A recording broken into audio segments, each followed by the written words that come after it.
You want to transform some old scrap wood into spooky Halloween yard decorations that'll make your neighbors stop and stare? Today I'm building 3 haunted projects that cost almost nothing but look absolutely terrifying. Many people struggle to find affordable and unique Halloween decorations that stand out. This year, let's solve that problem with creativity and repurposing. We got 3 projects to share, including creepy signs, spooky silhouettes, and eerie figures, while walking you through the materials and tools needed. Here's the exciting part.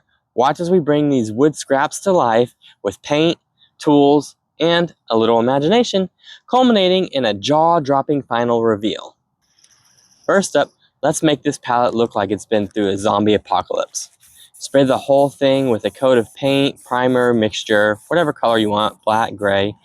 Not only does it seal the wood, but it gives you that perfect old prison vibe. Focus on the corners and edges for that weathered, abandoned look. Don't worry about being neat. The messier, the scarier. Now let's amp up the creep factor. Grab your LED lights and weave them through the slats. The goal is to create a ghostly glow from inside the cage. Battery-powered lights are perfect here. That way, you're not hunting for outlets, just pure, portable spookiness. But of course, if you need, you can plug it in. Time to add some unlucky souls. Wedge plastic skulls between the slats. Some peeking out, others jammed as if they're trying to squeeze through. Play around with the placement until it looks just the right amount of horrifying. Here's where things get wild. Take your fake hands and secure them at random angles, reaching out like the skeletons are desperate to escape. I am using hot glue because of the angle I am placing them, but if you can, I recommend screwing them from behind the pallet so they look like they're really gripping the bars. The more chaotic, the better. Release the spiders! Nothing says run away like a bunch of spiders. Scatter them across the cage, on the wood, in the slats, even clinging to the hands if you want. When those LED lights hit, you'll get some serious creepy shadows. Finish it off by wrapping chains or caution tape around the whole thing. This not only sells the danger, do not open vibe, but also keeps all your props locked in place.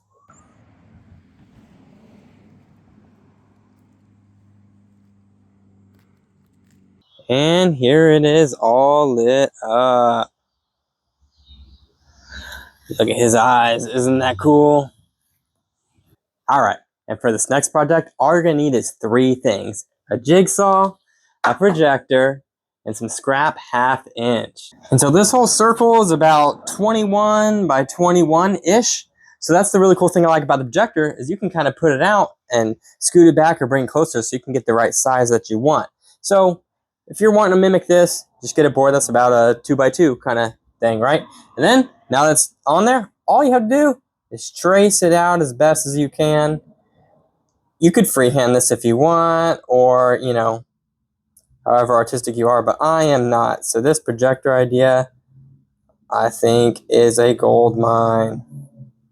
And you should end up with something that looks kind of like this. Let's see how it comes out after I cut it. And I'm sorry, I was wrong. You're actually going to need 4 items, and that 4th item is a drill. So that way you can drill pilot holes and get your blade started. I think it'd be easier to start on the inside here while it's a big square, and then once you get all that cut out, move to the outside with the jigsaw. And special thanks to my lovely wife for helping with this project. It was fun to work together on a project for once. And I even got to play with the camera, testing new angles or to see what it would be like if I had a camera person. Again, having fun with the camera with some close-up action shots for you guys. And some aerial type of views. I will say that the eyes were the easiest part, followed by the mouth. For some reason, the nose was the hardest, but I think that's just because it was a small space to work in.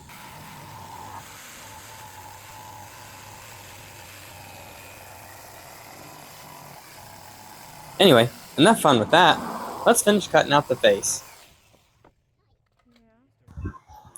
Now just time for a quick little sand to get those rough edges off, and then we'll do the lights. And actually, before we do the lights, I went ahead and spray painted the back black because I thought that might be kind of cool. So you guys tell me what you think, if you like the black version or just regular wood. Alright, so now it's time to attach the lights, and since I want to control the wires and the lights, because I don't want it poking out through the holes or around the back, we're going to use a combination of staples and hot glue, and just going all around the board like this. And there he is, all lit up. Looks pretty good with the orange. Now I did try other colors like green, and that worked good too, but you guys get creative and find a color that you like the best. And now I saved the best for last, or at least in my opinion. This one's gonna be awesome. And you can use some pallet wood if you want, or some scrap wood. But what I decided to do is get some fence pickets, some old fence pickets, because I'm gonna cut that up, and it's gonna look a lot better because it's gonna be more like a full-size thing rather than a bunch of small pallet pieces put together. Plus, the good thing about using some old fence pickets is they look real weathered and dark, you know, so I don't have to do a bunch of work to it if it was like a bunch of new boards I went and bought, right? And some are even broken, so it's going to look really good. It's perfect for this Halloween decoration. Are you ready? Let's go. Then I nailed them together like Frankenstein's cousin doing carpentry. Nailed it! Literally. Next, chop off the end so it's all lined up, because nothing says professional like pretending you know what square means. Time for the fancy part, cutting angles. I eyeballed it, which is exactly why my first coffin looked like a trapezoid. Oh, don't you judge me. Measure, cut, and hope for the best. Remember, if it doesn't fit, just call it rustic horror chic. When it comes to dimensions, I see everyone sharing their own, and then you can't really scale it to what size you want unless you copy their exact dimensions. But what I've found is the angle on the corner here is what makes the biggest difference. So this one going from the middle to top or from top down, that's a 15-degree angle going that way. And then this one going down to the bottom is a 10-degree angle. So really, if you just measure in wherever you want it, say you find your center and you want it like 10 inches wider, so you center 5 inches over, do a 10-degree mark, come up to where that part reaches all the way to the edge, and then make a 15-degree angle that way. You could do that, or just do like I did, 17 inches down, and then that's your pivot point. So 15 up, 10 degrees down. So that's what we're gonna do. Now that we got those cut, we've got two identical pieces. Except for that one, but you'll see why that's like that in a little bit. Now it's time to put some sides on this thing. And remember, I'm not a professional. I think we've already established that. But anyways, I do have experience in making this, so I'm helping it with you guys. So when you're making your cuts, start with your sides. So for example, if I'm gonna do my bottom side, I'm gonna cut my 10-degree angle, do not flip the board, and cut it again. Now when it comes to my bottom piece, it's still gonna be 10 degrees. So we're gonna cut it, we will flip it, and then we'll cut it again because it sits on the inside, right? So that's why you want the angle like that. And then when you're doing top pieces, don't forget, change it to 15 degrees, but same thing with your sides. Cut your angle, do not flip it, cut your angle. When you're gonna do your top piece, you will do cut your angle, flip it, cut your angle again, and everything will line up properly whenever you need to put it together. Except for the boards not being perfectly straight. Then it was time to cut some supports here, and I just had this little leftover stud from a pallet I broke down.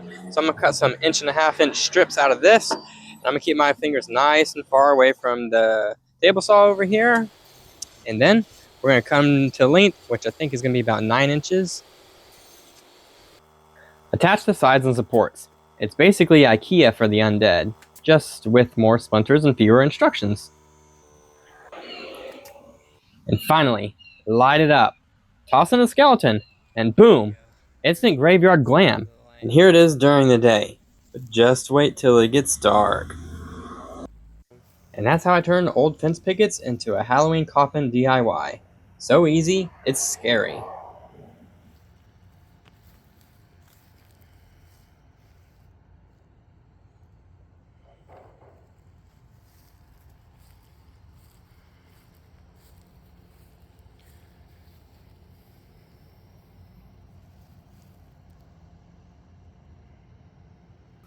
At last, you've seen how easy and fun it is to create Halloween decorations from scrap wood. So don't let waste go to waste this season. And if you've loved these ideas, check out some of my other DIY videos for other inspiration. Let me know in the comments which of these 3 projects was your favorite. One of my personal favorites is the new workbench that I did. You saw my mobile workbench I kind of worked on. I have yet to complete it, but it's functional enough for now. Anyways, I'll slide a link over here and you can decide if it was worth your time or not.